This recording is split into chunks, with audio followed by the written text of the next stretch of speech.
The success of the citrus industry in southern Africa depends on reliable and efficient logistics. About 75% of the citrus produced in South Africa is exported as fresh fruit, generating 95% of the industry's income. About half of the citrus exported from South Africa goes through the Durban port, with the rest distributed between Cape Town in the Western Cape and Gqeberha and Ngqura in the Eastern Cape. From these ports, citrus fruit is shipped to more than 35 ports of destination across the globe. The ports of destination, to where the most citrus is shipped from southern Africa, are Rotterdam in the Netherlands, London Gateway in England, St. Petersburg in Russia, Jebel in the United Arab Emirates, and Shanghai in China. The Citrus Growers Association of Southern Africa is funded by the citrus growers of South Africa, Zimbabwe, and Eswatini. It plays a very important role in securing and retaining access to foreign markets for fruit from Southern Africa. It represents citrus growers in trade negotiations with importing countries and undertakes research to support these negotiations. The CGA also assists on a high level with logistics development, engaging stakeholders all along the logistics chain. The strategy around logistics development is adapted to the current situation and concerns of growers. It involves enabling greater use of rail transport, increasing port efficiency, investigating and enabling the use of alternative loading ports, monitoring the availability of cold storage infrastructure, and supporting the development of logistics IT and information systems. Before we look at the chain of events that moves citrus fruit from Letsitele to London or from the Sundays River to Singapore, we need to understand the two methods used for shipping citrus to overseas markets. The first method, which has been used for the longest time and is therefore known as conventional shipping, makes use of specialized reefer or refrigeration ships. Reefer ships have open decks into which loose pallets are loaded. Once they are closed, the deck chambers are cooled. The temperature and relative humidity in the chambers are monitored throughout the journey. This method is sometimes incorrectly called break bulk shipping. The second method is containerized shipping, which is the most popular mode of shipping for a wide variety of consumer goods. Since the beginning of the century, there has been a steady rise in shipping fresh fruit in containers. Containers have the benefit of being refrigerated individually, which means fruit inside them cools down faster, and the cold chain is maintained. They are also easier to handle at the port than loose goods, which results in lower port handling fees. In 2021, about 90% of the citrus fruit from southern Africa was exported in containers. The term citrus value chain, also sometimes referred to as the supply chain, means the entire chain of events from farm to the consumer's plate, including the primary production, packing and shipping of the fruit. In this module, we use the term logistics chain to refer to the section of the value chain that takes the fruit from the packhouse door to the consumer's plate. To move neatly packed, stacked, and secured citrus fruit from the packhouse to the overseas consumer requires a long chain of events with many role players and moving parts. The logistics chain for one consignment of fruit can look very different from that for another consignment. It depends on where the fruit comes from, whether it will be shipped in reefer ships or containers, and to which market and what customer the fruit is heading. It is important to understand all the logistics chains for the fruit that is exported from your packhouse and to be familiar with the events and role players involved in each link in the chains. The specifics of the logistics chain play an important role in how fruit is handled. packed, and palletized in the packhouse. By way of illustration, this is a fairly typical, if highly simplified, logistics chain for fruit coming from an inland packhouse in South Africa. From the packhouse, fruit is transported by truck to a cold store, where fruit is consolidated into consignments for customers, loaded into refrigerated containers, and then turned into the port, where it is loaded on a ship. The ship then sails to the port of destination, where the pallets are unloaded and transported to where the fruit is sold to the consumer. There are many possible variations on this simplified illustration. For instance, pallets of fruit can be transported on taut-liner trucks, or the pallets can already be loaded into containers at the packhouse. The cold store can be inland or close to the harbour. Pallets can be taken directly to the fresh produce terminal to be cooled in holding rooms. They can also be offloaded at a cold store, where they are cooled before being loaded into containers. Fruit can be transported from the cold store by rail or truck. Pallets can be loaded on reefer ships, or they can be shipped in containers on container vessels. Once the fruit lands in the port of destination, there are many paths it can follow to the consumer's plate. The cold chain refers to the section of the logistics chain from the point where fruit is cooled and remains under cooling until it reaches the customer. More precisely, the cold chain can be defined as the handling of citrus fruit through various stages of storage and transport under uninterrupted conditions at the optimum temperature and relative humidity. Citrus fruit is cooled to slow its metabolism, to maintain its quality and shelf life, to delay the onset of post-harvest diseases, and as part of control measures for certain pests and diseases for some markets. Fruit should be cooled as soon as possible after being harvested, but once it is cooled, the cold chain must not be interrupted.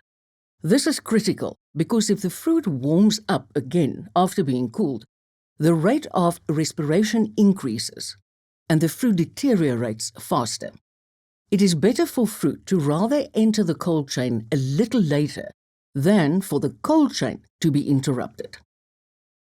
However, certain types of citrus fruit are also vulnerable to cold damage when exposed to low temperatures for too long. Therefore, it is important to know the cooling regimes for the fruit packed at your packhouse. The cooling regime describes the optimum temperature and relative humidity conditions for each fruit type. The regimes result from intensive research and from bilateral agreements with importing countries, and they change from time to time. The citrus industry is dependent on road transport for moving fruit from packhouses in citrus production regions to the ports. In some cases, fruit is also transported by road from orchards to the packhouse after harvest. Road transport is a critical link in the logistics chain, and when there are disruptions during the citrus season, it causes major difficulty and even financial loss for the industry. Disruptions are mostly due to factors outside the industry's control, such as infrastructure breakdown, unrest or strikes in the transport sector, and there is not much individual growers or packhouses can do about such circumstances. The CGA, on behalf of citrus growers, engages various stakeholders when such circumstances occur, and assists with resolving the issues and normalizing the situation as soon as possible. Factors under the control of the grower and packhouse that can make a significant impact on the efficiency of road transport include selecting a reputable transport provider with a necessary track record and capacity to provide an uninterrupted, quality service, ensuring that everyone involved is aware of the protocols for transporting the fruit safely, and ensuring that trucks are loaded properly at the packhouse. Pallets of fruit bound for reefer vessel shipping are usually transported under ambient conditions on taut-liner trucks. The consignment of pallets is consolidated in the dispatch area ready for loading. Before they are loaded, every second pallet can be wrapped in plastic sheeting. This helps to prevent chafing between cartons. Trucks often travel long distances to the harbour, over roads that may not be in the best condition, and possibly through difficult weather conditions. The driver may have to brake sharply or take some other action that can cause the pallets to shift and even fall over. To prevent damage to the cartons and fruit, the load must be spread evenly over the truck axles. The pallets must be secured properly, and dunnage bags should be used if it is not a full load. After loading is complete, the truck sides are covered with canvas curtains to protect the pallets. The curtains must be tied down properly. It is important that the packhouse logistics manager oversees truck loading. The logistics manager is responsible for the state in which the consignment arrives at its destination. And truck loading should never be left to the forklift operator and truck driver alone. Only once the logistics manager is satisfied with the loading should the truck be allowed to leave the packhouse. For pallets shipped in containers, there are several options. Pallets can be loaded in containers at the packhouse, where they can either be pre-cooled before being loaded or loaded at ambient temperature and cooled inside the container while being transported. Alternatively, they can be transported to a cold store where they will be pre-cooled before being loaded. A PPECB inspector is present while each container is loaded to ensure the cold chain is maintained and the container integrity is compliant with best practice and seals the container. If it was loaded at the packhouse or cold store, the container is transported by truck to the export terminal. While the container is being transported, it is plugged in and the fruit is cooled. As soon as the container is offloaded at the port, it is plugged in again to maintain the cold chain. Traditionally, in the time before the growth in containerized shipping, all cold stores were in close proximity to the port. But now that containers are used for the bulk of citrus exports, it is more practical and sensible to locate cold stores closer to production areas or in areas outside the congestion around ports. Cold stores are privately owned facilities which provide a service to the industry by way of pre-cooling, cold storage, and container loading. Typically, consignments of fruit are transported to cold stores in taut-liner trucks. The fruit is pre-cooled, then stored under cooling at the cold store until being dispatched to overseas markets. After being loaded, the containers are transported to the port, also by road. Many cold stores have plans in place to develop rail transport for taking containers to the port, which will do much to alleviate pressure on the road system. All 7 ports in South Africa are key national assets owned by Transnet. The Transnet National Port Authority, TNPA, provides the main port infrastructure, including vessel tracking, harbour pilot, tugboat, pollution control, fire and rescue, and berthing services. Transnet Port Terminals, TPT, operates the container and multi-purpose vessel terminals in each port. Container ships can berth at the container terminal or at the multi-purpose terminal, while specialized reefer vessels berth at general cargo quays, which are leased by private companies from TNPA. In Durban, FPT and MFT lease quays where they have fruit port terminals and where specialized reefer vessels are loaded. Both companies have quayside cold stores to receive and consolidate cargo and load containers, and from where they also load specialized reefer vessels. FPT also leases terminals in Cape Town and Gqeberha, where they can load specialized reefer vessels. Loaded containers are turned into the port terminal where container ships berth. This is called the export stacks. The stack for a vessel opens 3 days before the vessel arrives, to allow cargo to accumulate before its arrival. The containers are plugged in while they are in the stacks to maintain the cold chain and monitored 4 times a day to ensure they are functioning. The export terminal is a customs-controlled area. Containers may not be removed from the port without a SARS customs release. The terminal operator charges a terminal handling charge, or THC, for moving the containers off the trucks, into the stacks and onto the vessel. These are the major shipping routes from South Africa. There are slight variations and refinements on this simplified illustration.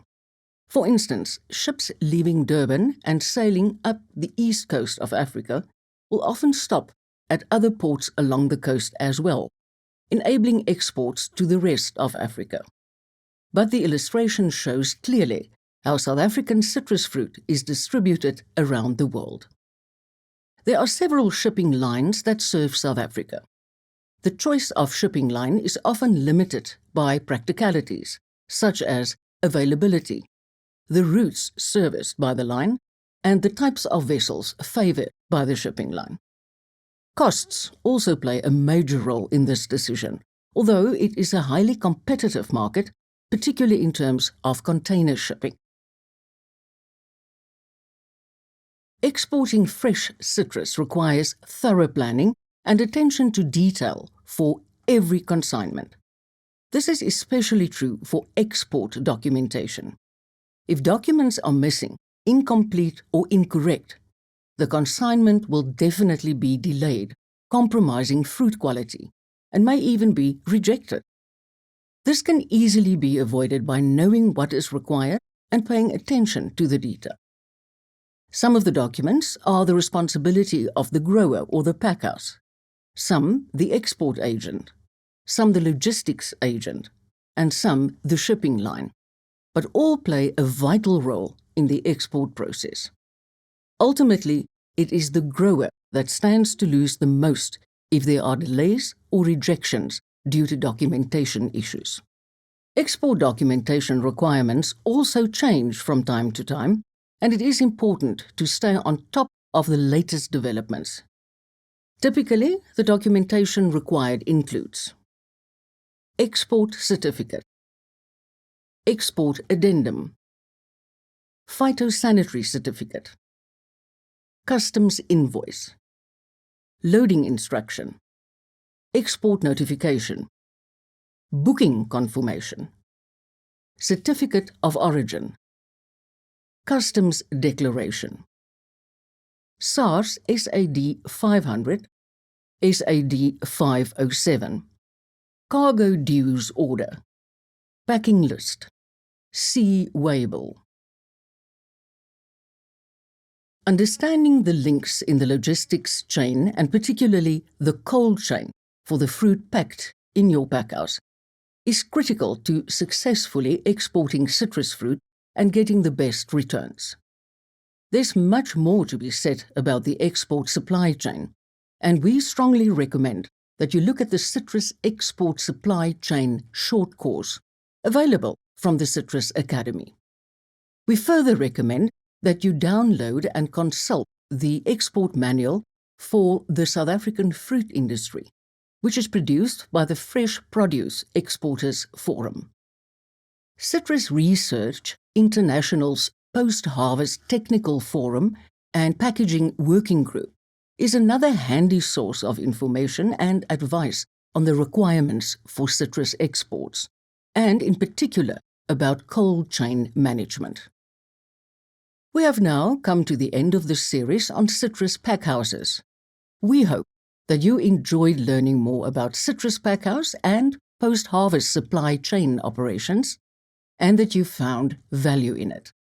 To learn more, please visit the Citrus Academy website at citrusacademy.org.za. For useful resources, please visit the Citrus Resource Warehouse at crw.org.za, where you will also find the Citrus Packhouse Best Practice Handbook.